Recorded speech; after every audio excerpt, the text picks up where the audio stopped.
बिस्मिल्लाहिर्रहमानिर्रहीम अस्सलाम वालेकुम। पाकिस्तान पिनल कोड, आज पाकिस्तान पिनल कोड को स्टार्ट कर रही हूँ मैं। और ये जो है पाकिस्तान पिनल कोड, इसके टोटल चैप्टर 23 हैं और 23 में एक ही सेक्शन आता है जो कि है 511, मतलब इसके टोटल सेक्शन 511। और ये है जी एक्ट नंबर 45 ऑफ 1860। अब ये तो सबको पता ही होता है कि एक्ट नंबर से क्या मुराद है कि मतलब 1860 में जितने एक्ट बने थे उन सब का नंबर एक लगाया जाता है। मतलब सिर्फ 1860 में ही नहीं बल्कि किसी भी साल में जब जितने भी एक्ट्स बनते हैं तो हर एक्ट का कोई ना कोई नंबर अलॉट हो जाता है, मतलब तरतीब से। जैसे आप भी अगर 1 जनवरी को एक एक्ट बनाया गया तो फिर उसकी डेट होगी एक्ट नंबर 1 ऑफ 2000 फलान जो भी होगा। तो इसी तरह फिर दूसरा बनाया गया, तीसरा बनाया गया, और 1860 ऐसा साल था जहाँ पर बहुत सारे एक्ट्स बनाए गए और उन एक्ट में 45वां नंबर पीपीसी था। 45वें नंबर पर पीपीसी बनाया गया। इसके अलावा भी और भी लॉज बनाए गए, मतलब पीपीसी से पहले 44 एक्ट्स बनाए गए थे और इसके बाद भी काफ़ी एक्ट्स बने हुए। तो शुरू करते हैं जी। 6 अक्टूबर 1860 इसकी इनेक्टमेंट डेट है। ये एमसीक्यूज़ के पॉइंट ऑफ व्यू से बहुत इंपॉर्टेंट होता है, इसको आप माइंड में रखा करें कि ये जो है इसका ईयर कौन सा होता है और उसकी डेट कौन सी होती है इनेक्टमेंट की। जिस वक्त ये बना था 6 अक्टूबर 1860, मतलब अक्टूबर तक उन्होंने 45 एक्ट्स बना दिए थे। और हम लोग पढ़ते हुए कहते हैं कि हम जो है एक 8-10 महीनों में इतनी बड़ी एक पीपीसी पढ़ नहीं सकते जो उन्होंने पूरी की पूरी नेक्ट कर दी थी।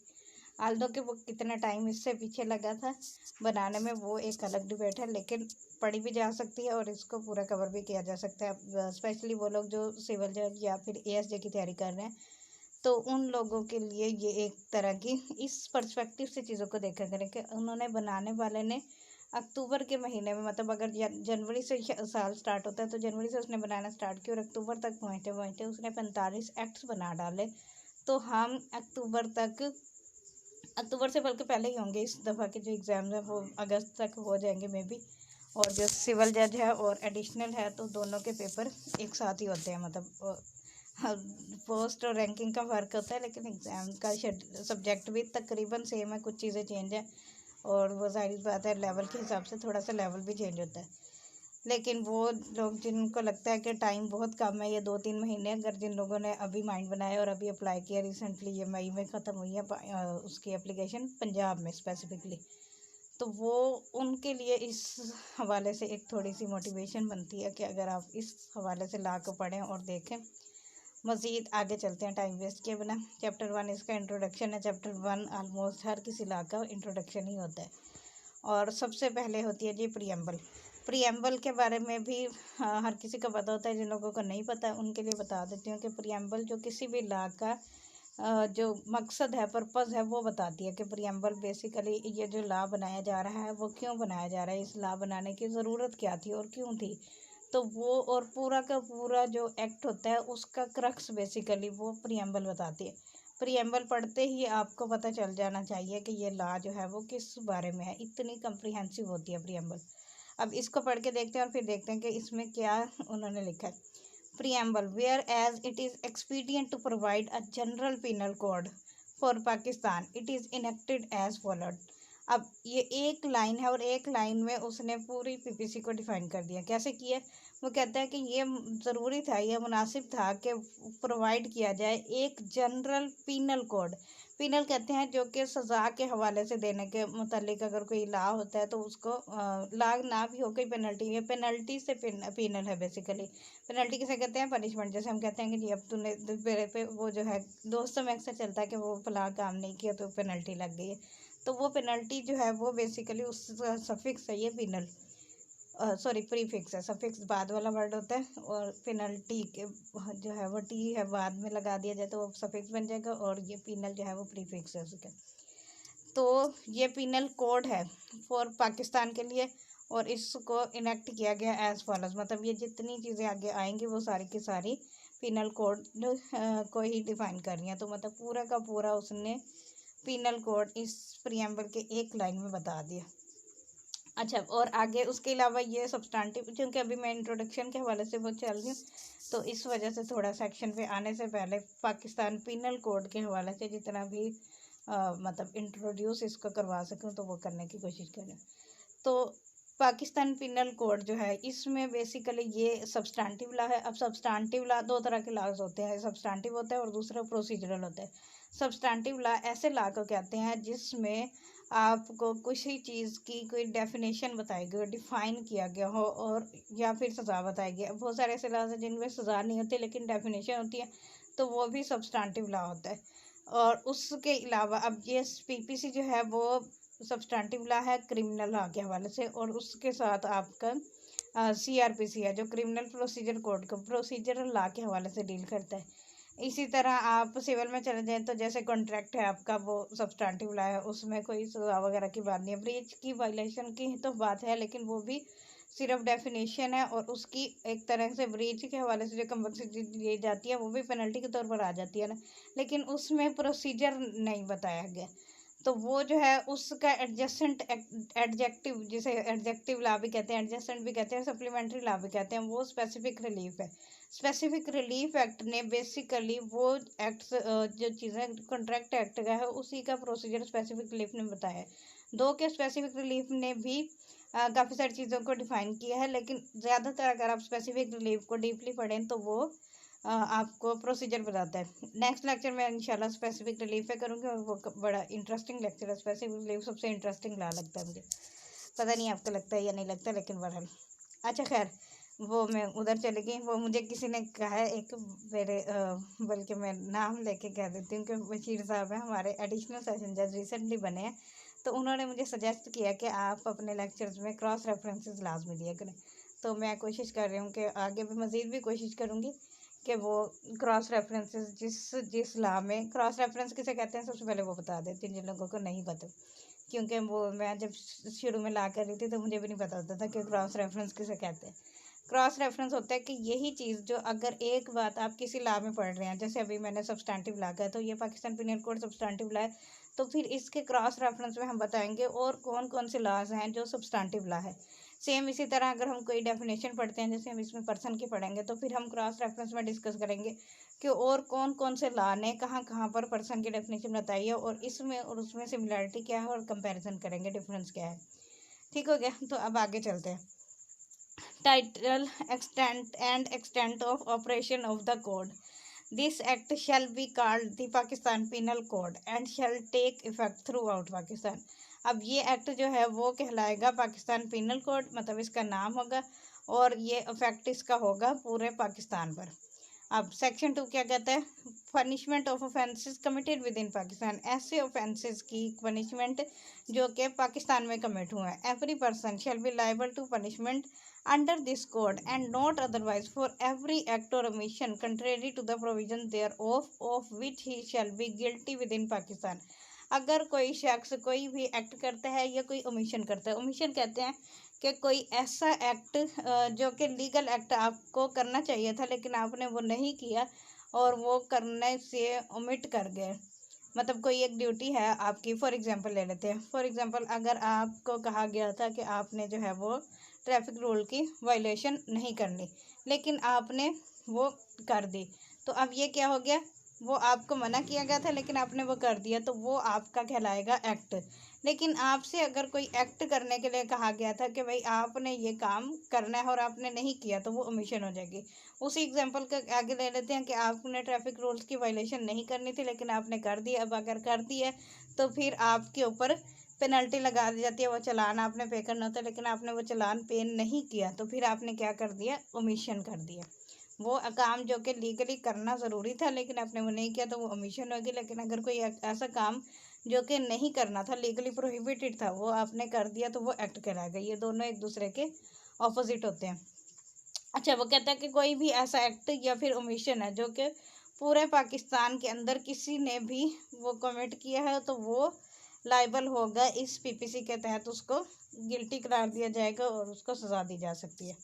अब 3, अब इसमें उसने ये बात नहीं लिखी कि कोई भी पर्सन जो है वो पाकिस्तान का रेजिडेंट है, नॉन रेजिडेंट है, या फिर कोई वैसे विजिट करने के लिए आया है, वो कोई भी यहाँ पर अगर कोई क्राइम करेगा, कोई कमीशन ऑफ ऑफेंस करेगा, तो उसको सज़ा का मुस्तहिक होगा। Section 3, punishment of offences committed beyond but which by law may be tried with in Pakistan. अब ऐसे ऑफेंसेस की पनिशमेंट जो कि पाकिस्तान से बाहर हुए हों, पाकिस्तान की हदूद से बाहर ऑफेंस कमिट हुआ है लेकिन पाकिस्तान के अंदर वो एप्लीकेबल हो, मतलब उसका ट्राई किया जा सकता है, तो भी उसके ऊपर ये पीपीसी एप्लीकेबल होगी। Any person liable by any Pakistani law to be tried for an offence committed beyond Pakistan shall be dealt with according to the provisions of this code for any act committed beyond Pakistan in the same manner as if such act had been committed within Pakistan। अगर कोई शख्स पाकिस्तान की हदूद से बाहर कोई offence करता है लेकिन वो लाइबल है पाकिस्तान के लॉ के तहत, मतलब अंडर पाकिस्तानी लॉ आता है वो, तो फिर वो जो है उसका एक्ट ऐसे ही समझा जाएगा जैसे कि उसने वो एक्ट पाकिस्तान की हदूद के अंदर ही किया, अगरचे वो उसने पाकिस्तान से की हदूद से बाहर जाकर किया। आगे है जी section 4, extension of code to extra territorial offences. अब ये कोड से मुराद पाकिस्तान पीनल कोड है, इसका एक्सटेंट होता है एक्स्ट्रा टेरिटोरियल ऑफेंसेस पर भी, मतलब पाकिस्तान की टेरिटरी जो है वो उसके बाहर भी ये एप्लीकेबल होगा। किन किन सूरतों में? The provisions of this code apply also to any offence committed by any citizen of Pakistan. अब यहाँ पर बात आती है, अगर कोई पाकिस्तान का शहरी है और उसने पाकिस्तान से बाहर जाकर कोई क्राइम किया है तो वो लाइबल होगा ऐसे ही जैसे कि उसने पाकिस्तान के अंदर किया, और इसका ट्रायल जो है वो पाकिस्तान में ही होगा। और या फिर any person in the service of Pakistan in any place without and beyond Pakistan. अब अगर कोई शख्स पाकिस्तान के सर्विस में है, मतलब कोई पब्लिक सर्वेंट है, तो वो जो है पाकिस्तान के टेरिटरी से बाहर जाकर कोई ऑफेंस कमिट करता है तो फिर वो भी समझा जाएगा कि उसने यहाँ पर एक्ट किया है और उसका ट्रायल जो है वो पाकिस्तान में ही होगा और इसी के तहत होगा। Any person on any ship और एयरक्राफ्ट रजिस्टर्ड इन पाकिस्तान। अगर कोई शिप या कोई एयरक्राफ्ट है जो कि रजिस्टर्ड है पाकिस्तान में, wherever it may be, जहाँ कहीं भी वो हो, तो वो है, अगर उस पर कोई क्राइम हुआ है तो भी वो पाकिस्तान में एप्लीकेबल होगा। Explanation in this section the word offence, इस सेक्शन के हद तक ऑफेंस से मुराद है includes every act committed outside Pakistan which if committed in Pakistan would be punishable under this code। अब इसकी आसान सी एग्जांपल है कि अब ऑफेंस से मुराद उसने कहा कि इंक्लूड। अब जब लफ्ज़ इंक्लूड आता है तो उसका मतलब होता है कि ऑफेंस की जो जनरल डेफिनेशन आपके माइंड में है वो वही की वही रहेगी और वो भी और उसके साथ शामिल होगी ये वाली डेफिनेशन। ये वाली डेफिनेशन उसने क्या बताई है कि अगर वो उसने जहाँ कहीं भी एक्ट किया है उसकी सज़ा अगर वो बनती है, अगर वो पाकिस्तान में करता है, मतलब फॉर एग्जांपल अगर किसी ने ये जो है आपकी जनरल एक्सेप्शन है प्राइवेट डिफेंस में, मतलब कोई अगर फॉर एग्जांपल मैं अपनी मिसाल ले लूँ तो कोई अगर मुझ पर अटैक करने की कोशिश करता है और मैंने अपना डिफेंस करने के लिए उसको मार दिया और वो बंदा मर गया, अब वो कत्ल तो हो गया ना, लेकिन पाकिस्तान पिनल कोड का जो जनरल एक्सेप्शन वाला चैप्टर है और स्पेशली प्राइवेट डिफेंस वाला, वो हम आगे अभी पढ़ेंगे, वो 76 से 106 तक है, तो वो उसमें पढ़ेंगे कि कोई कौन कौन सी सूरत में बंदा अगर मर भी जाए तो भी वो उसके ऊपर कोई ऑफेंस नहीं बनता, नो ऑफेंस वाले ऑफेंस। तो अब अगर वो इस तरह का कोई ऑफेंस हुआ है, अब वो मैंने पाकिस्तान में इस तरह का कोई ऑफेंस किया तो फिर इसकी सज़ा नहीं बनती क्योंकि पीपीसी ने एग्जाम्प्ट करार दिया है प्राइवेट डिफेंस वाले ऑफेंसेस को। तो अगर मैं यही ऑफेंस पाकिस्तान की कंट्री से बाहर जाकर भी कर दूँ, मतलब मैं आउट ऑफ कंट्री विजिट के लिए गई थी, वहाँ पर किसी ने मुझे अटैक करने की कोशिश की और मैंने अपने डिफेंस में उसके ऊपर अटैक कर दिया, तो वो जो है उस मेरे किए हुए अटैक की वजह से वो बंदे की डेथ हो गई या उसको कोई भी हार्ट पहुंची या कोई भी नुकसान हुआ है, तो वो उसको फिर मुझे वहाँ पर भी सज़ा नहीं मिल सकेगी क्योंकि मैं पाकिस्तानी सिटीज़न हूँ और मुझे पाकिस्तानी लॉ के तहत डील किया जाएगा और पाकिस्तानी लॉ के तहत मुझे प्राइवेट डिफेंस का राइट है और मैं अपना राइट वो कहीं पर भी किसी भी जगह पर एक्सरसाइज कर सकती हूँ। तो अगर मुझे यहाँ पर एग्जाम्पशन मिली है तो फिर दुनिया के कहीं भी कोने में मैं चले जाऊँ वो एग्जाम्पशन मुझे हासिल होंगी। इसी तरह अगर पाकिस्तान लॉ के तहत कोई ऑफेंस बनता है ऑफेंस, तो फिर वो मैं कहीं पर भी जाकर ऑफेंस करूँगी तो उसकी सज़ा मुझे वही मिलेगी जो कि जैसा कि अगर मैं यहाँ होती और मैंने किया होता। अच्छा जी आगे चलते हैं, वो इसकी एग्जाम्पल्स मैंने बता दी हैं तो इसलिए इसको मैं नहीं पढ़ रही हूँ। Section 5 certain laws not to be affected by this act. कुछ लॉज हैं जिनके ऊपर इसका अफेक्ट नहीं होगा, इसका से मुराद पीपीसी का। अब इससे क्या मुराद है? Nothing in this section nothing in this act is intended to repeal, vary, suspend or affect any of the provisions of any act for punishing mutiny and desertion of officers, soldiers, sailors or airmen in the service of the state और of any special और local law. अब वो कहता है कि इस act का कोई भी सेक्शन जो है वो रिपील नहीं कर रहा, चेंज नहीं कर रहा, सस्पेंड नहीं कर रहा या अफेक्ट नहीं कर रहा किसी भी और डिवीजन को, जो कि ये आर्म फोर्सेस है, तीनों आर्म फोर्सेस से जो नेवी, वारी और बहरी, इन तीनों अफवाज के हवाले से जितने भी लॉज बने हुए हैं, क्योंकि इनके रूल्स एंड रेगुलेशन अलग होते हैं, इनकी कोर्ट मार्शल कोर्ट अलग होती हैं और इनका सारा का सारा प्रोसीजर अलग होता है, तो वो इन सब के ऊपर वो अप्लाई, मतलब ये इनके ऑफिसर्स अगर कोई ऑफेंस करते हैं या उनको कोई वो किया जाता है तो उसके ऊपर ये एप्लीकेबल नहीं होगा। और दूसरा, कोई और स्पेशल लॉ या फिर लोकल लॉ उस पर भी एप्लीकेबल नहीं होगा। स्पेशल लॉ और लोकल लॉ की डेफिनेशन आगे आएगी, अभी हम वो पढ़ते हैं। वैसे स्पेशल लॉ से मुराद होता है कोई मखसूस लॉ जो कि किसी ख़ास पर्पज़ के हवाले से बताया जाता है, तो उसके ऊपर एप्लीकेबल नहीं होगा, क्योंकि स्पेशल लॉ का भी अपना प्रोसीजर होता है। जैसे फैमिली कोर्ट है तो फैमिली लॉ है, वो स्पेशल लॉ है, उसके ऊपर ये पीपीसी एप्लीकेबल नहीं होगी। फैमिली लॉ के अंदर ही अगर जैसे कोई हस्बैंड और वाइफ है तो वो अब एक दूसरे को अगर कोई टॉर्चर करते हैं तो वो उसने हार्ट पहुंचा दिया तो फिर उसको वो फैमिली जज ही डील करेगा, वो मजिस्ट्रेट के पास वो नहीं आते, मतलब फैमिली कोर्ट की जुरिस्डिक्शन है। इसी तरह वो एटीए का अगर है, एटीए के तहत तो किसी ने बंदा मार दिया, मतलब एंटी टेररिज्म एक्ट, तो उसको भी एटीए की वो कोर्ट अलग से डील करती है। इसी तरह बैंकिंग कोर्ट है और जितनी भी स्पेशल कोर्ट्स बनी हुई हैं तो उनके हवाले से वही डील करेंगे, उसके ऊपर पीपीसी के ऑफेंसेस एप्लीकेबल नहीं होंगे, उनके ही अलग हो जाएंगे। हाँ, अलबत्ता अगर कोई ऐसा एक्ट हो जाता है, कोई ऐसा ऑफेंस है जिसके स्पेशल लॉ में अगर कोई प्रोविज़न नहीं है तो फिर पीपीसी उसमें से अप्लीकेबल हो जाएगी। ये जनरल प्रिंसिपल है। आगे है जी chapter 2 general explanation. Most important chapter है पीपीसी का, जो कि डेफिनेशन बताता है। सेक्शन 6 डेफिनेशन पहले पढ़ते हैं, फिर आगे इसको डिटेल में डिस्कस करते हैं। Definitions in the code to be understood subject to exceptions. अब इस कोड में जितनी डेफिनेशन ये आगे बताई जा रही हैं उनको अंडरस्टैंड किया जाएगा सब्जेक्ट टू एक्सेप्शंस, एक्सेप्शंस के अलावा, मतलब सब्जेक्ट एक्सेप्शन में जो बात दी गई है वो एक्सेप्शन वाली जगह अपनी जगह ही, उसके अलावा जनरली जो डेफिनेशन यहाँ दी गई है वहाँ पर जो लफ्ज़ों के जो मीनिंग लिए गए हैं वही समझे जाएंगे पूरे के पूरे पीपीसी में। एक्सेप्शन से मुराद जहाँ पर कोई चीज़ एग्जाम्प्ट करार दी गई हो तो वहाँ पर फिर वही एग्जाम्पशन वाली बात ली जाएगी। Through out this code every definition of an offence. इस पूरे कोड में जहाँ पर भी ऑफेंस की डेफिनेशन हो, एवरी पिनल प्रोविजन या फिर and every illustration of every such definition or penal provision shall be understood subject to the exceptions contained in the chapter entitled general exceptions, though those exceptions are not repeated in such definition, penal provision or illustration। वो कहता है कि पूरे के पूरे इस code में जो जितनी भी ऑफेंसेस की डेफिनेशन है या फिर पिनल प्रोविजन है या कोई इलस्ट्रेशन है, और हर वो डेफिनेशन या पिनल प्रोविज़न जो है वो उसको वैसे ही समझा जाएगा जैसे कि वो लिखी गई है, सिवाय एक्सेप्शन के। जो एक्सेप्शन आपके जनरल एक्सेप्शन वाले चैप्टर में दी गई हैं, अगरचे कि वो रिपीट नहीं की गई, एक ही दफ़ा लिखी गई हैं डेफिनेशंस। अब आगे चलते हैं जी section 7 sense of expression once explained. अब एक दफ़ा जो बात बता दी गई है वो एक ही दफ़ा बताई जाएगी, बार बार नहीं बताई जाएगी। Every expression which is explained in any part of this code is used in every part of this code in conformity with the explanation। अब वो कहता है कि कोई एक्सप्रेशन अगर इस पार्ट में एक दफ़ा बता दिया गया तो फिर वो हर जगह पर जहाँ जहाँ वो लफ्ज़ यूज़ होगा तो वो वही समझा जाएगा। जैसे कि आगे आ रहा है 8 में जेंडर। अब जेंडर से मुराद है the pronoun he and its derivatives are used of any person whether male और female.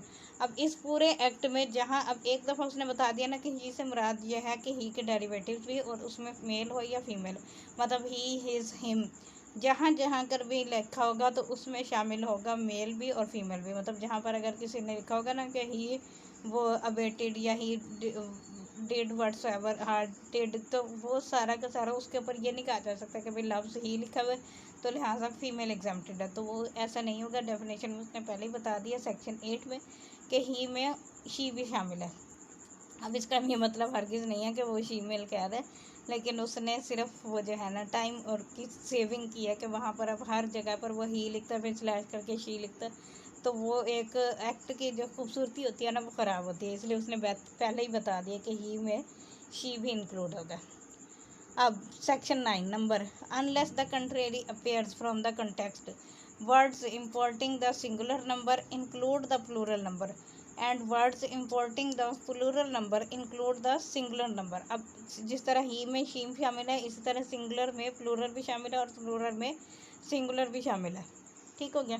Section 10 man women. The word man denotes a male human being of any as.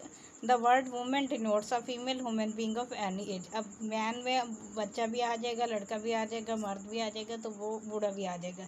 इसी तरह फीमेल में women में किसी भी एज की female, चाहे वो 1 दिन की बच्ची हो या फिर 1 साल की हो, 10 साल की हो, 50 साल की या 100 साल की, वो वुमेन ही कहलाएगी इस लॉ के तहत, इस पीपीसी के तहत।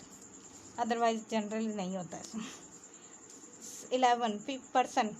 The word person includes. अब इंक्लूड्स आ गया तो फिर मतलब पर्सन से मुराद जो नेचुरल पर्सन है वो तो है ही है, उसके अलावा उसमें शामिल है एनी कंपनी और एसोसिएशन, कोई भी कंपनी या कोई एसोसिएशन और बॉडी ऑफ पर्सन या फिर body of persons, weather incorporated और नॉट, चाहे वो एक कॉरपोरेशन की शक्ल में है या नहीं है, रजिस्टर्ड है या अनरजिस्टर्ड है या किसी भी फॉर्म में है, तो वो बॉडी ऑफ पर्सन जो है वो पर्सन में शामिल होंगे।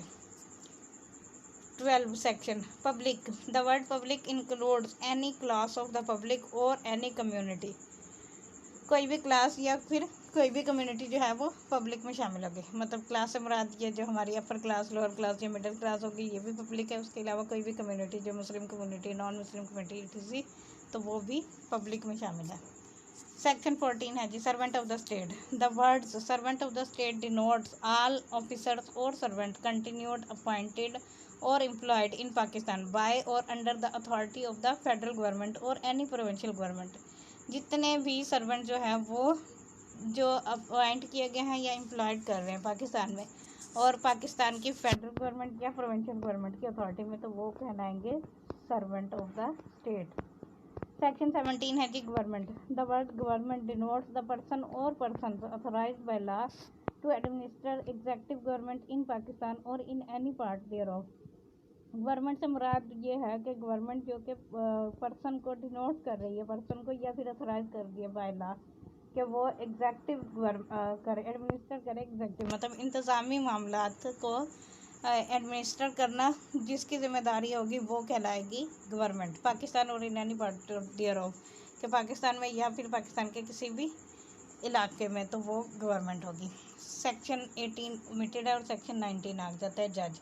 द वर्ड जज denotes not only every person who is officially designated as a जज बट आल्सो एवरी पर्सन। अब जज से मुराद सिर्फ वही जज नहीं है जो कि ऑफिशियली डेजिग्नेटेड, मतलब जब आपको कोर्ट में जाए तो आपको जो जज की कुर्सी पर एक बंदा बैठा हुआ है या बंदी भी है, तो वो जो है सिर्फ वही जज नहीं कहलाएगा, उसके अलावा और कौन जज होगा, बट आल्सो एवरी पर्सन, हर वो शख्स who is empowered by law to give, जो कि एम्पावर्ड है बाय लॉ, लॉ ने उसको एम्पावर किया है कि वो दे, क्या दे, इन एनी लीगल प्रोसीडिंग, किसी भी लीगल प्रोसीडिंग में, सिविल और क्रिमिनल, चाहे वो सिविल प्रोसीडिंग है या फिर क्रिमिनल है, अ डेफिनेटिव जजमेंट, एक डेफिनेटिव जजमेंट दे, और अ जजमेंट विच, या फिर ऐसी जजमेंट दे which if not appealed against, जिसके खिलाफ अगर कोई अपील ना हो, would be a definitive judgment. अब डेफिनेटिव जजमेंट क्या होती है, जो ऐसी जजमेंट जो कि फाइनलिटी इख्तियार कर जाती है, मतलब अगर उसके खिलाफ कोई अपील नहीं हुई तो फिर वो जजमेंट जो है वो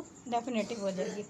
और अ जजमेंट, या फिर ऐसी judgment which if confirmed by some other authority would be definitive, और या फिर ऐसी जजमेंट जिसको किसी और अथॉरिटी ने कन्फर्म कर दिया, जैसे कि फॉर एग्जांपल सेशन जज के पास पावर नहीं है कि वो सजाए मौत दे सके किसी को भी सिवाय कन्फर्मेशन ऑफ हाई कोर्ट के। तो फिर अगर उसने ऑर्डर पास कर दिया कि भाई मैंने इस बंदे का जो जुर्म है उसके हिसाब से इसकी सजाए मौत बनती है, तो वो रेफरेंस भेजेगा हाई कोर्ट को, और हाई कोर्ट कहती है कि हाँ ठीक है इसकी वो सजाए मौत ही बनती है, तो वो उसकी जजमेंट को कंफर्म कर दिया, तो फिर वो जजमेंट क्या हो जाएगी, डेफिनेटिव जजमेंट। और जो शख्स ये इस तरह के डेफिनेटिव जजमेंट दे सकते हैं वो क्या कहलाएगा, जज। और who is one of a body of persons, which body of persons is empowered by law to give such a judgment. अब अगर वो एक से ज़्यादा लोगों पर एक जजमेंट, मतलब जिस तरह आप डीबी ले लें तो वो डिविजनल बेंच वाली होगी, या 5 जजेस पर एक मुश्तमिल बेंच है, तो उसके ऊपर उनमें से कोई भी एक बंदा जो है उस बॉडी ऑफ पर्सनस का है, तो वो भी हर शख्स जो क्या कहलाएगा, जज कहलाएगा। अब जी section 20 court of justice. The words court of justice denote a जज who is empowered by law to act judicially alone or a body of judges which is empowered by law to act judicially as a body which such when such judge or body of judges is acting judicially। अब वो कहता है court of justice से मुराद है जज जो कि एम्पावर्ड है by law act judicially alone, judicially act करने के लिए अलोन, अकेला, और अ बॉडी ऑफ जजेस या एक से ज़्यादा जजेस जिनको लॉ ने एम्पावर किया कि वो जुडिशली एक्ट करें। व्हेन सच जज और बॉडी ऑफ जजेस इज एक्टिंग जुडिशली, तो जब वो जुडिशली एक्ट कर रहे होंगे तब वो क्या कहलाएगा, कोर्ट ऑफ जस्टिस। अब फॉर एग्जांपल कि अब एक जज जो है वो अब उसने अभी पेपर पास किया है तो वो जज बन गया। अब वो जज तो है ना, वो उसके नाम के साथ एक ओहदा जुड़ गया, एक डेजिग्नेशन जुड़ गया कि वो जज है, वो जजमेंट भी पास कर सकता है, वो कोई भी ऑर्डर कर सकता है, जितनी भी उसकी पावर है तो वो एक्सरसाइज कर सकता है। अगर वो अपनी ड्यूटी टाइमिंग में नहीं भी है तो भी लोग उसको जज ही मानते हैं, जज ही कहते हैं। लेकिन जब वो जुडिशियली एक्ट कर रहा होगा, मतलब उस अपने ओहदे पर बैठा है, वो परफॉर्म कर रहा है वो सारे फंक्शन जो कि लॉ ने उसको एम्पावर किए हैं, तो फिर वो क्या कहलाएगा, कोर्ट ऑफ जस्टिस। वो कोर्ट के अंदर जब बैठा है, जुडिशियली एक्ट कर रहा है, तो फिर कोर्ट ऑफ जस्टिस हो जाएगा।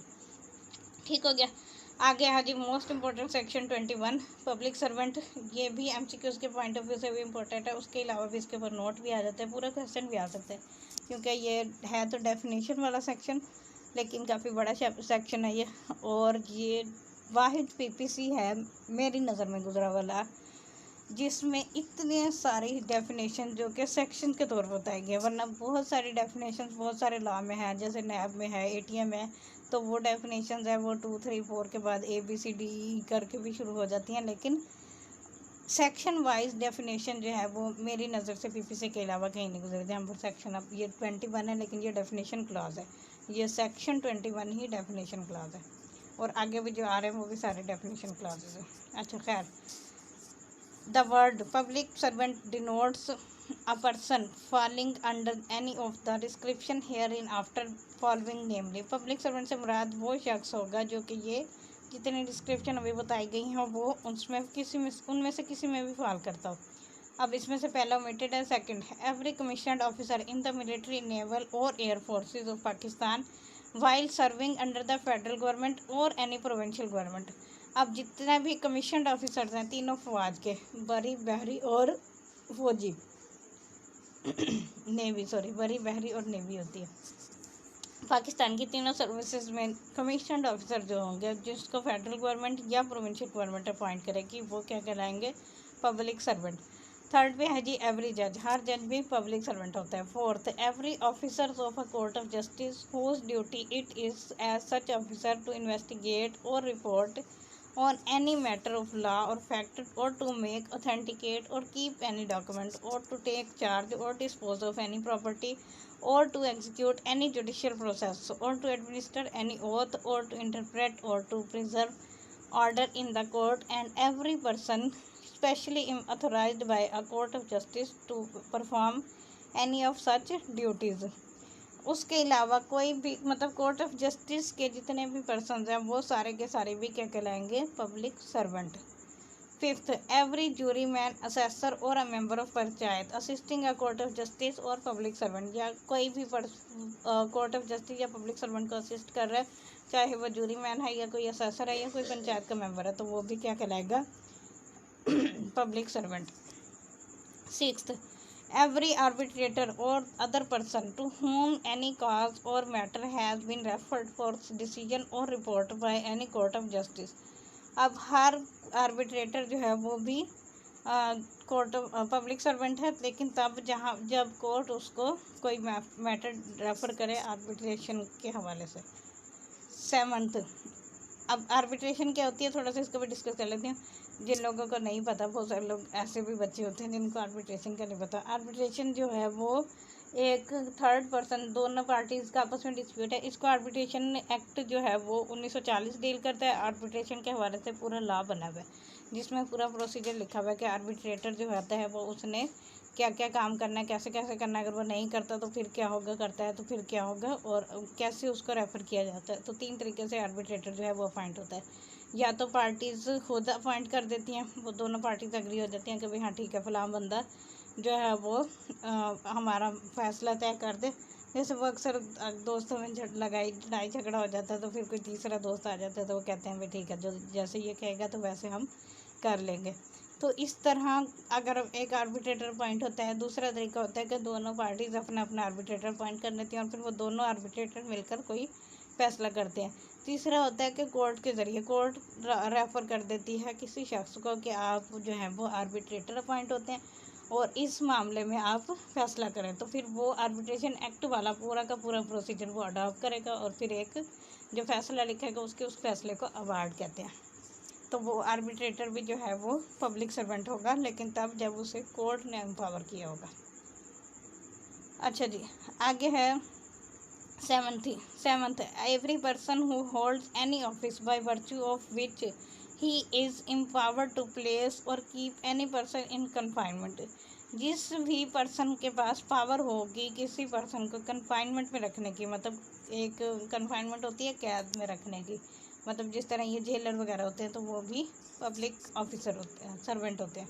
8th every officer of the government whose duty it is as such officer to prevent offences, to give information of offences, to bring offender to justice or to protect the public health, safety और convenience। अब इसमें सारे police officers आ जाते हैं, तो वो भी क्या कहलाएंगे, पब्लिक सर्वेंट।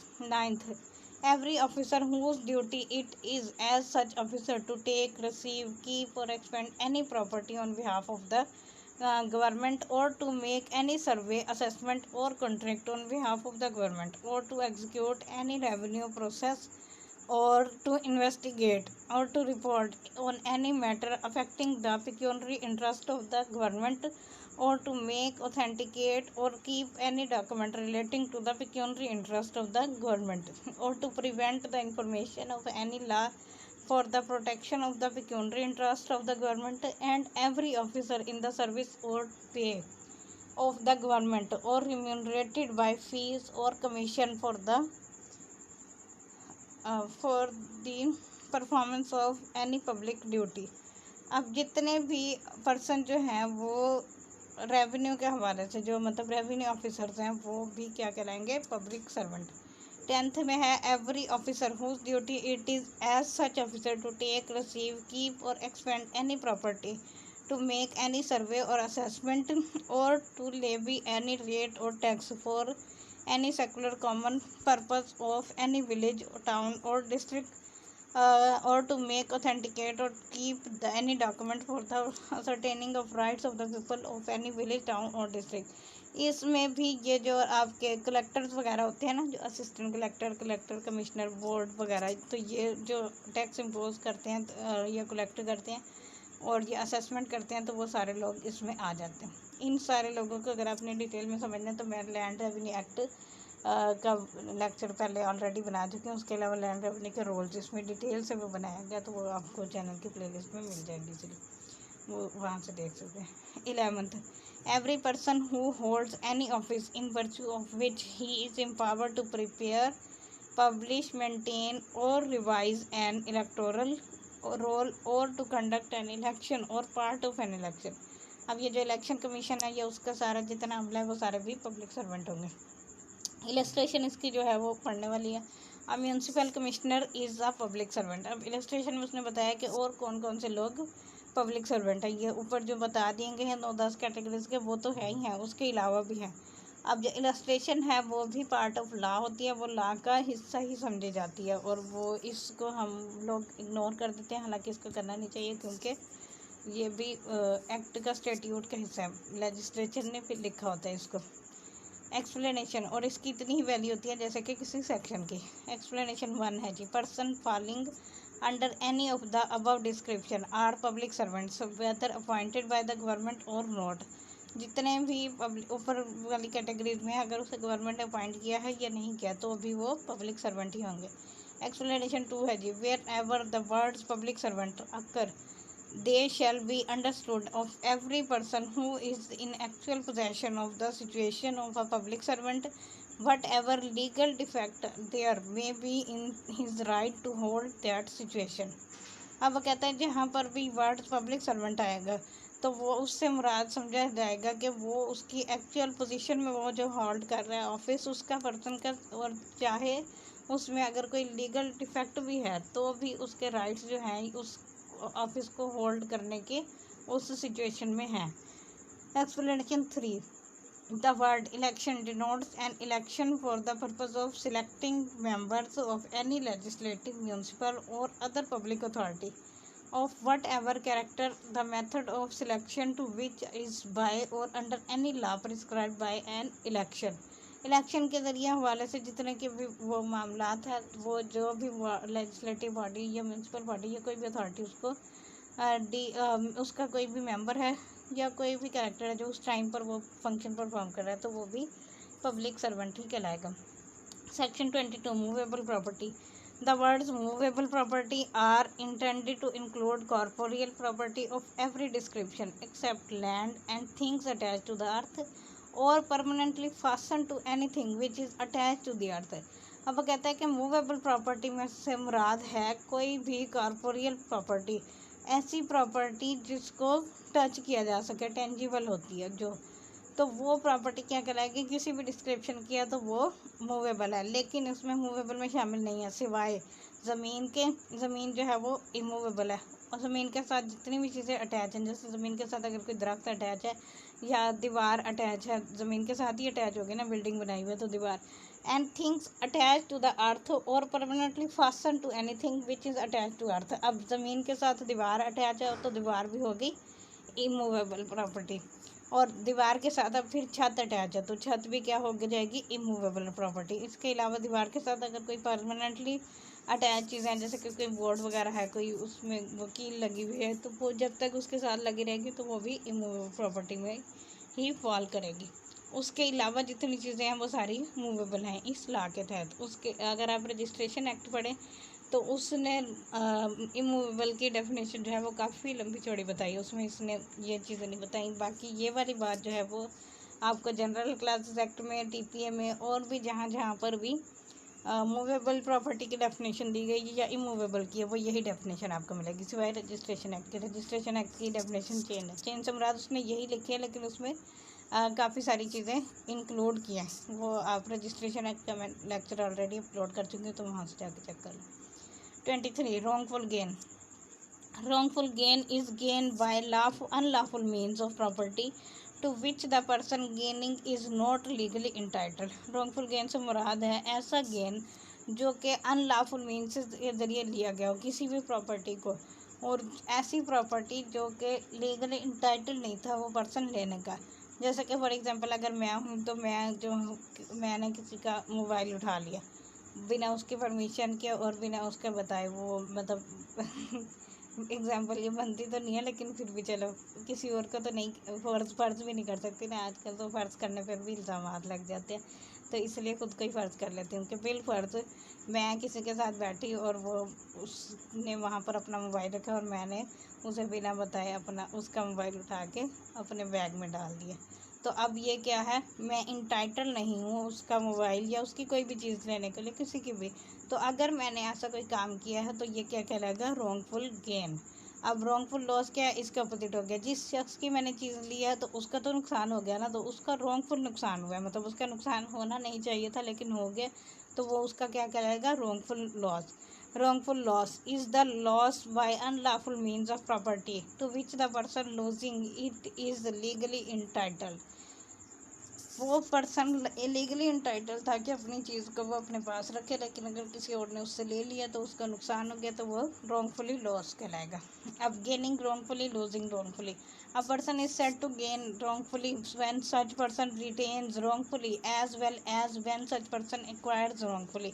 अब अगर जब तक मैंने वो मोबाइल या जो भी चीज़ ली है वो जितना टाइम तक मेरे पास रहेगी वो चीज़, तो वो क्या कहलाएगी, गेनिंग रॉन्गफुली, मतलब मैंने उसे रॉन्गफुली ही गेन किया हुआ है जितना टाइम तक रखेंगे, अनलेस कि मैं उसे वापस ना कर दूँ।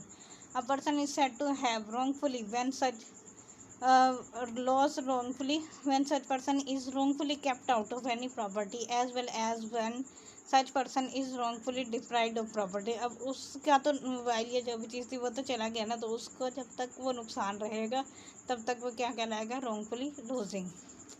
24 है जी dishonesty, when whoever does anything with the intention of causing wrongful gain to one person or wrongful loss to another person is said to do that thing dishonestly।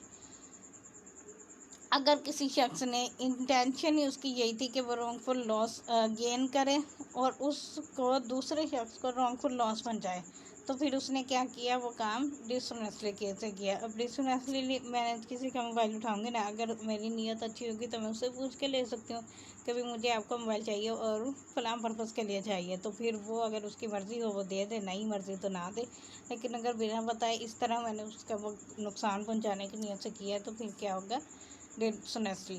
25 है जी fraudulently, a person is said to do a thing fraudulently if he does that thing with intent to defraud but not otherwise। अगर किसी शख्स ने किसी को fraud पहुंचाया और उसकी नीयत भी फ्रॉड करने की थी तो फिर वो चीज़ फ्रॉडुलेंटली कहलाएगी, अदरवाइज नहीं होगी। अब जैसे फॉर एग्जांपल अभी वही मोबाइल वाली एग्जांपल ले रही थी कि मैंने किसी का मोबाइल उठा के अपने बैग में डाल दिया। अब हुआ क्या कि मेरा मोबाइल और उसका मोबाइल दोनों का सेम एक ही मोबाइल था, एक ही कंपनी का था, बाहर से वो शक्ल से भी एक ही जैसा दिखने वाला था मोबाइल। अब वो मैंने गलती से अपना मोबाइल समझकर वो उसका मोबाइल उठा के बैग में डाल दिया, हालांकि मेरा मोबाइल ऑलरेडी मेरे बैग में मौजूद था जिसका मुझे इल्म ही नहीं था। मतलब मेरे माइंड में ये था कि मैंने अपना मोबाइल बाहर रखा हुआ, जो कि मेरी आदत है कि मैं टेबल पे अपना मोबाइल रख देती हूँ, तो सेम वैसा ही मोबाइल टेबल पर पड़ा हुआ था, तो वो मैंने सहमन अपना मोबाइल समझते हुए उठा के वो अपने बैग में डाल दिया। तो फिर ये मेरा एक्ट जो क्या कहलाएगा, फ्रॉडुलेंटली नहीं होगा ये। और अगर मुझे पता था कि ये मेरा मोबाइल तो ऑलरेडी मेरे बैग में है, ये कोई और मोबाइल है और उसका मोबाइल भी सेम मेरे जैसा, और फिर मैंने उठाया है और इस नीयत से पहुँचाया है कि भाई मैं उसको नुकसान पहुँचाऊँ और या धोखा देने की नीयत से, तो फिर ये एक्ट फ्रॉडुलेंटली होगा। 26 है जी reason to believe, a person is said to have reason to believe a thing if he has sufficient cause to believe that thing but not otherwise. अगर किसी शख्स के पास सफिशेंट काज है रीज़न टू बिलीव करने के लिए तो फिर तो वो होगा, अदरवाइज नहीं होगा। अब रीज़न टू बिलीव से मुराद कि मतलब अब मेरे पास रीज़न है बिलीव करने के लिए कि वो जो है मैं उस शख्स को जिसके पास मेरा मोबाइल मैंने जिसका गलती से उठा लिया, तो मेरे पास अब क्या है, सफिशिएंट काज है कि रीज़न टू बिलीव करने के लिए कि फिर मैं उसे जाके दिखाऊं कि ये देखें आपका मोबाइल और मेरा मोबाइल दोनों सेम थे और मुझे पता ही नहीं चला कि मैंने तो अपना मोबाइल समझ के उसमें डाल दिया ना। तो फिर वो बंदा अगला जिसका भी मोबाइल होगा वो कहेगा हाँ ठीक है दोनों सेम लगते हैं, तो फिर रीज़न टू बिलीव है। मतलब ऐसी वजह मैं बता रही हूँ जिसको कोई दूसरा बंदा यकीन कर सके। अब एक मेरा मोबाइल हो टेक्नो का और अगले बंदे का मोबाइल हो सैमसंग का, मेरे मोबाइल का साइज़ बड़ा हो उसके मोबाइल का साइज़ छोटा हो, तो वो काफ़ी सारी डिफरेंस उसमें हो और फिर मैं जाके यही बात कहूँ कि जी वो मैंने अपना मोबाइल समझ के रख लिया, तो फिर ये तो कोई रीज़न टू बिलीव ना होना। वो कहेगा भाई अन्नी है तुम, इतना बड़ा फ़र्क ही नहीं नज़र आता दोनों मोबाइल में, तो फिर ये रीज़न टू बिलीव नहीं होगा। बट नॉट अदरवाइज का मतलब यह है कि इसके अलावा अगर सफिशेंट काज नहीं है तो फिर रीज़न टू बिलीव नहीं होगा। 27 property in possession of wife clerk or servant, अगर कोई प्रॉपर्टी वाइफ की पोजेशन में है, क्लर्क की पोजेशन में या किसी सर्वेंट की पोजेशन में है तो क्या होगा, when property is in the possession of a person's wife clerk or servant on account of that person it is an in that person's possession within the meaning of this code.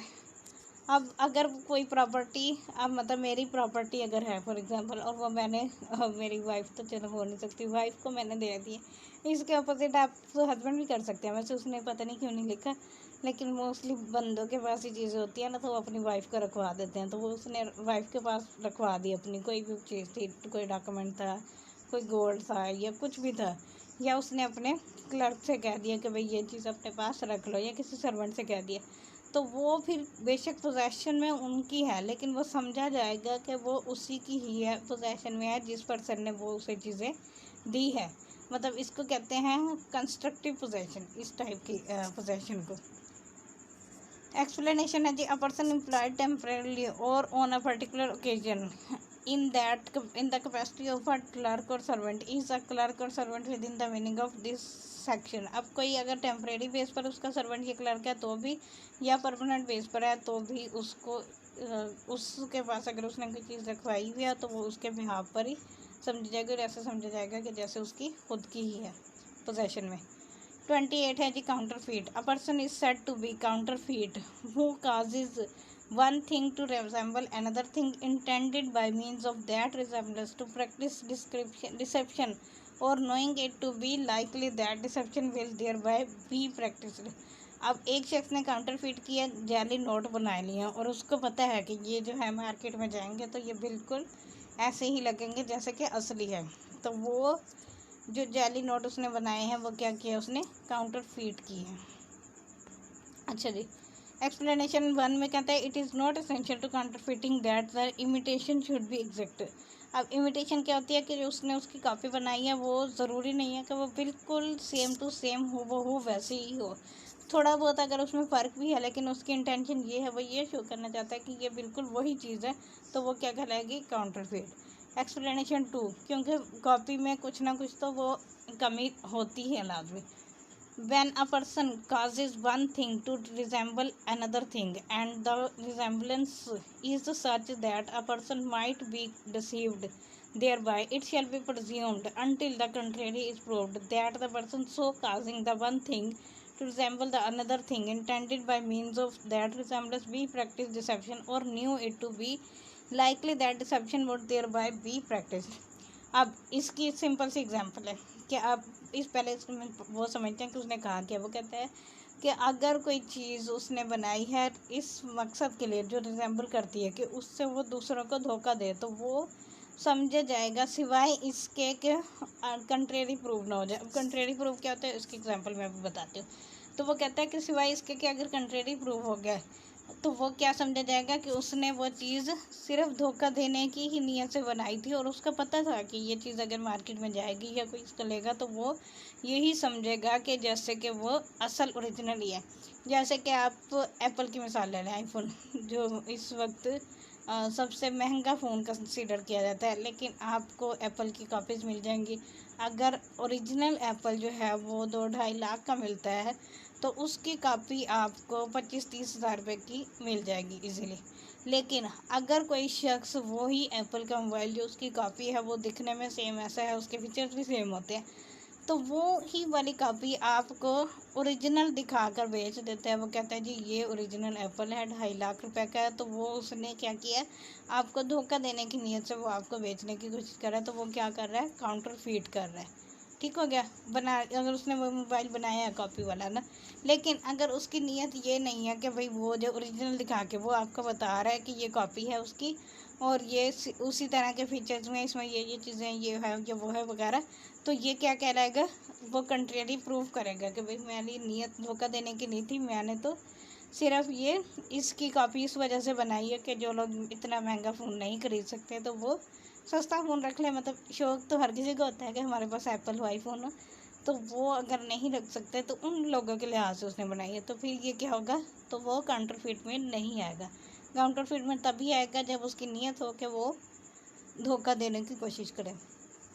Section 29 है जी document. The word document denotes any matter expressed or described upon any substance by means of letters, figures or marks or by more than one of those means intended to be used or which may be used as evidence of that matter। Same definition जो है वो QSO ने लिखी है कानूनी शहादत order 1984 के section article 2 में यही डेफिनेशन रिप्रोड्यूस की हुई है। उसके अलावा आपका जनरल क्लासेस एक्ट जो है वो उसमें भी यही डेफिनेशन है कि कोई भी डॉक्यूमेंट है अगर उसके ऊपर कोई भी मैटर लिखा हुआ है, डिस्क्राइब किया गया है या किसी सब्सटेंस के ऊपर है, किसी लेटर के ज़रिए, फिगर्स के ज़रिए या फिर मार्क्स के ज़रिए, तो वो क्या कहलाएगा, डॉक्यूमेंट होगा। और वो सारे मतलब कोई एक लेटर लिखा हुआ है उसमें मैटर मार्क लिखा हुआ है या फिर फिगर्स है, तो वो ये सारे भी और या इनमें से कोई एक भी, और उसका मकसद क्या हो कि वो मैटर रिकॉर्ड करने के हवाले से बनाएगा, तो फिर ये क्या कहलाएगा, डॉक्यूमेंट। एक्सप्लेनेशन 1 है जी immaterial by what means of, or upon what substance the letter, figures or marks are formed, or whether the evidence is intended for और may be use in a court of justice और not. अब उसका मकसद ये नहीं था कि वो उसको कोर्ट ऑफ जस्टिस में पेश करे उस मैटर को, लेकिन उसने वो लिख दिया किसी भी सब्सटेंस के ऊपर। अब किसी ने एक दरख्त के ऊपर एक ऐसे बड़ा सारा वो दिल बनाया, उस दिल के अंदर उसने एक छोटा सा दिल बनाया, फिर उसके अंदर उसने कोई लव शव लिखा हुआ या किसी अपने लवर का नाम लिख दिया, तो फिर वो पूरा का पूरा वो दिल, वो दरख्त जो है वो क्या कहलाएगा, डॉक्यूमेंट। मतलब वो सब्सटेंस दरख्त हो गया, उसके ऊपर वो राइटिंग आ गई, उसके ऊपर वो मार्क आ गया, उसके ऊपर वो फिगर आ गया, मतलब उसने डेट भी लिख दिया, तो वो क्या बन जाएगा, वो डॉक्यूमेंट बन जाएगा। उसका मकसद ये नहीं था कि वो कोर्ट ऑफ जस्टिस में उसको पेश करे, तो वो मतलब डॉक्यूमेंट होगा। ज़रूरी है ये नहीं कि वो कोर्ट ऑफ जस्टिस में पेश करना चाहता था या नहीं करना चाहता था, लेकिन ये डिस्क्रिप्शन स्पेसिफिकेशन आ गई तो फिर वो डॉक्यूमेंट बन गया। एक्सप्लेनेशन 2 पढ़ते हैं इसकी। Where whatever is expressed by means of letters, figures or marks are explained by mercantile or other usage shall be deemed to be expressed by such letters, figures or marks within the meaning of this section, although the same may not be actually expressed। अब वो उसने जो दिल बनाया है और ये उसके अंदर एक छोटा दिल बनाया है या उसमें उसने कोई नाम शाम लिखा है या कोई तीर शीर बनाया है, तो वो उसको किसी भी सिचुएशन में बनाया गया, उससे पढ़ने से देखने से हर किसी को नहीं समझ आ सकते कि भाई उसने क्या बनाया, उसकी इंटेंशन क्या थी, तो भी वो डॉक्यूमेंट ही कहलाएगा। इससे फ़र्क नहीं पड़ता कि किसी को उसकी बात की समझ आ रही है या नहीं आ रही। सेक्शन 30 है जी, valuable security. The words valuable security denote a document which is or purports to be a document whereby any legal right is created, extended, transferred, restricted, extinguished, or released, or whereby any person acknowledges that he lies under the legal liability or has not a certain legal right। अब valuable security से मुराद कोई भी ऐसी security, कोई भी ऐसा document है जिसमें कोई किसी का लीगल राइट क्रिएट हो रहा है, एक्सटेंड हो रहा है, ट्रांसफ़र हो रहा है या रिस्ट्रिक्ट हो रहा है या फिर ख़त्म हो रहा है या रिलीज़ हो रहा है, तो फिर वो पर्सन जो है, जहाँ पर कोई शख्स एक्नॉलेज कर रहा है कि वो अंडर लीगल लाइबिलिटी लाई करता है इसको, और has not a certain legal right, या फिर उसके पास कोई सर्टेन लीगल राइट नहीं है, तो वो फिर क्या कहलाएगा, वो ऐसा डॉक्यूमेंट, मतलब जो राइट्स क्रिएट करने वाला डॉक्यूमेंट है, उसको क्या कहलाते हैं, वैल्यूएबल सिक्योरिटी। आगे है जी section 31, a will. The words a will denote any testamentary document. वसीयत से रिलेटेड जितने भी डॉक्यूमेंट होंगे उसे क्या कहेंगे, will. 32, words referring to acts include illegal omission in every part of this code except where a contrary intention appears from the context। Words which refer to acts done extend also to illegal omission। अब जितने भी words इस code में सिवाय इसके कि अगर कोई कंट्रेरी इंटेंशन अपेयर हो रही है, मतलब कोई और बात वाज़ेह सामने आ रही है कंटेक्स्ट के हिसाब से, तो जितने भी वर्ड्स यहाँ पर एक्ट्स के हवाले से डन कर देते हैं, which refer to acts then extended also to illegal omission, जो वर्ड्स रेफर कर रहे हैं एक्ट्स के हवाले से उसमें वो इलीगल ओमिशन भी शामिल है। मतलब जो इलीगल ओमिशन और एक्ट को मैं पहले ही डिफाइन कर चुकी हूँ शुरू में, कि एक्ट होता है ऐसा काम जो कि आपको मना किया गया था कि आपने नहीं करना, लेकिन आप कर देते हैं तो वो एक्ट कहलाएगा, और ऐसा काम जो आपने करना था, लीगल ड्यूटी थी आपकी करना, लेकिन आप वो नहीं करते तो वो क्या कहलाएगा, ओमिशन हो जाएगा। आगे है G 33, act omission. The word act denotes as well as a series of acts as a single act. The word omission denotes as well as a series of common commission as a single omission. अब मतलब जितनी भी उसने acts की हैं series of act, अब उसने एक एक्ट, जैसे कि फॉर एग्जांपल अगर शख्स जा रहा है, उसने एक सिग्नल तोड़ा और आगे जाके उसने दूसरा सिग्नल तोड़ दिया, तीसरा सिग्नल तोड़ दिया, तो वो इस तरह करते करते जहाँ तक उसने पहुँचना था, दो रास्ते में जितने सिग्नल आए वो सारे तोड़ता गया, तो ये क्या हो गया, सीरीज ऑफ एक्ट हो गया। तो ये सारे के सारे सीरीज ऑफ एक्ट किस तरह काउंट होंगे, एक सिंगल एक्ट के तौर पर काउंट होंगे। और इसी तरह ओमिशन उसने वो एक सीरीज ऑफ ओमिशन, मतलब सेम नेचर के ओमिशन में करता जा रहा है, तो फिर वो एक ही कमीशन काउंट होगी। ठीक हो गया। आगे 34 मोस्ट इम्पोर्टेंट सेक्शन है, तो 34 से नेक्स्ट जो है वो ऑनवर्ड आगे नेक्स्ट लेक्चर में डिस्कस करेंगे। तो अभी तक के लिए इतना ही। Thank you for listening. अल्लाह हाफिज़।